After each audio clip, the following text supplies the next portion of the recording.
Okay, so let's look at the origin of the third pair, and please can continue.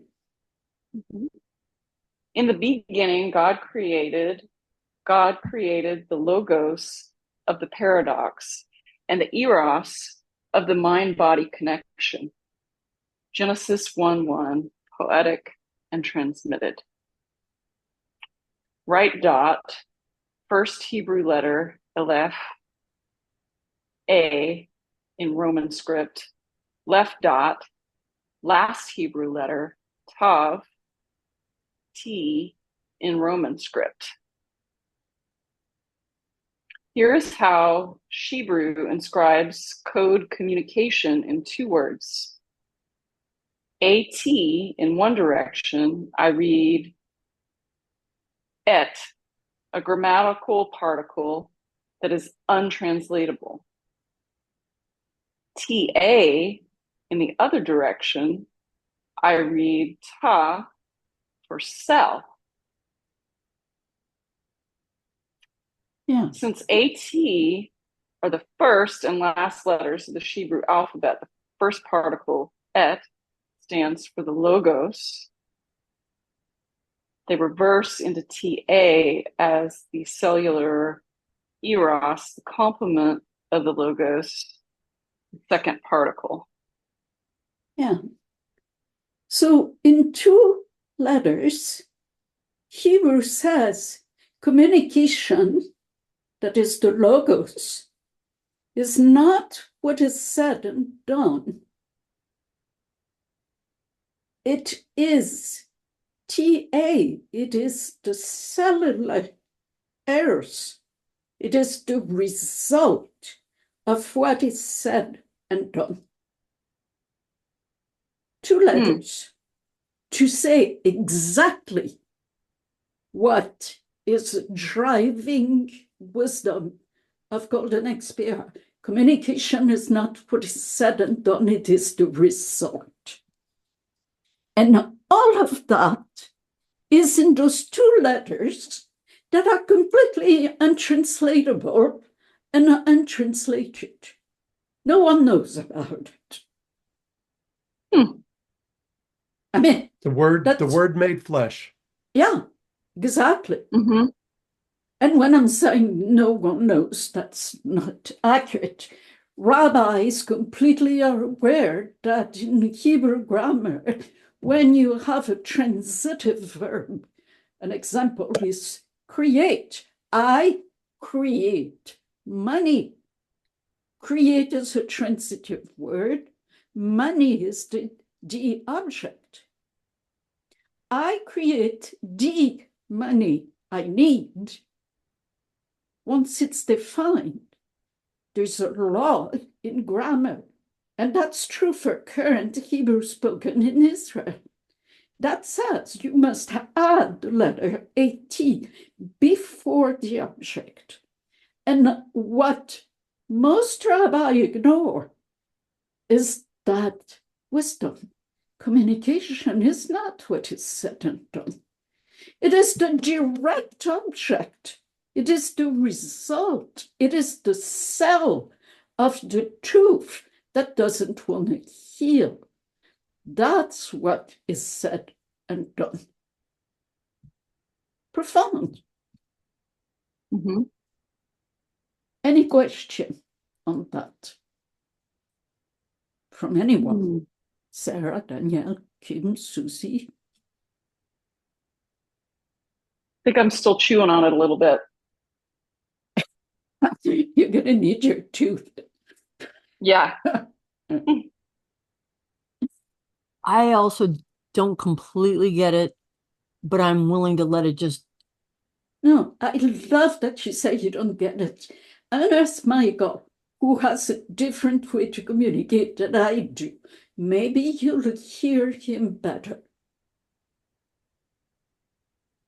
So we're talking about a Bible translation of the most important creative story on the planet. If you go to any church anywhere, everybody's talking about the creation myth. In every tradition, everybody wants to know about our creation myth. Up until now, it's been historical. What we're learning with the small print of the law of attraction is we always get what we want if we're willing to be honest about it.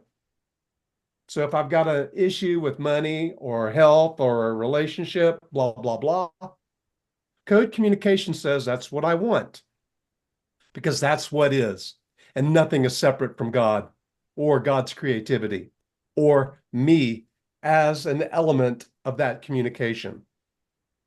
So what we're looking at here with the Aleph and the Taf is full responsibility, the first and the last. And that connects to being more than the body, more than the mind, more than the heart, more than the soul. It comes to being nothing.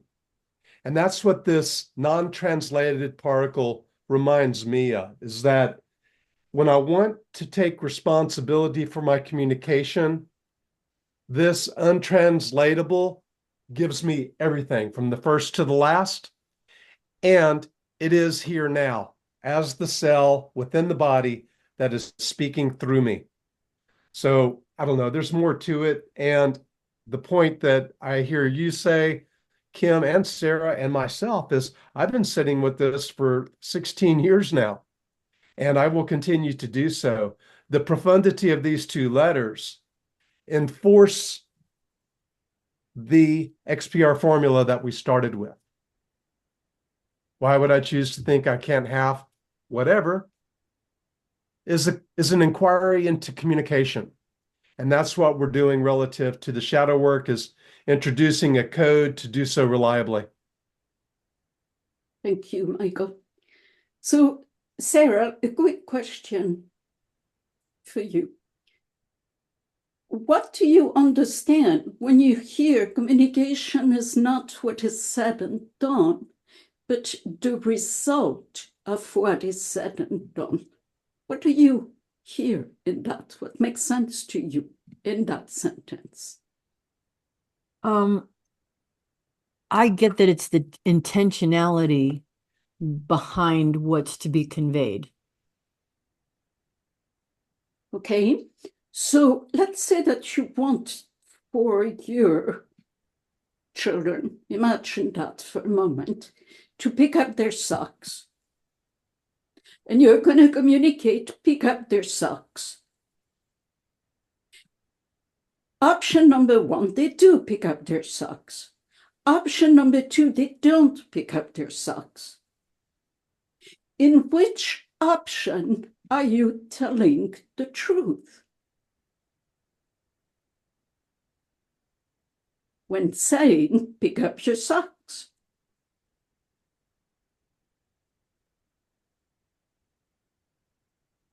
Well, I mean, I was, of course, say the first one. Exactly. So same with everything you say. So is that like Yoda, like no try, do? Yes. Okay, got it. So what is being said is communication is not what is said and done, it is the result. Ah, That is in said, the same thing is said in two letters in Hebrew. In one direction, it means the whole alphabet, entire communication, all I say. In the other direction, it's the result, the cellular result of my communication. Now, did you get it? yeah, I think I did. Cool. Any questions? Danielle, Kim, Susie, or is it crystal clear? I have a small comment. The way it's just coming into my brain right now, like it's clicking. The way I'm seeing it is like, you know, those old-timey, you know, when you would call somebody and there was like a, oh gosh, what's the name? Like a person in the middle that would connect your line to the proper, An Yes. operator, yeah. yes, operator. That's what it feels like. Like this is what I want and it's connecting me. And if it doesn't do anything, then I know it was me, right? It was operational error. But there's always somebody, you know, God, the universe, just connecting things, and it's instant feedback. right? Yes. Ah, The that's answer, good. because the answer is always yes. The universe is never no, right? It's just always Yes. a place Mm. of exploration and always a place of yes. And the way it just connected in my brain that like I have to be really clear and specific, clear with my thoughts and clear with my intentions. So clear in the mind and clear in the heart. Amen. Um, Amen. almost like you're trying to ask AI to make you an image and it comes out wonky and you're like, well, I did ask you that, but that's not what I wanted. You have to be really good at asking what you want. Very specific. Awesome. Beauty. And Kim, you were about to say something, I believe. Oh, it's okay. I can let it float for a bit. I'm not Okay. sure. All right.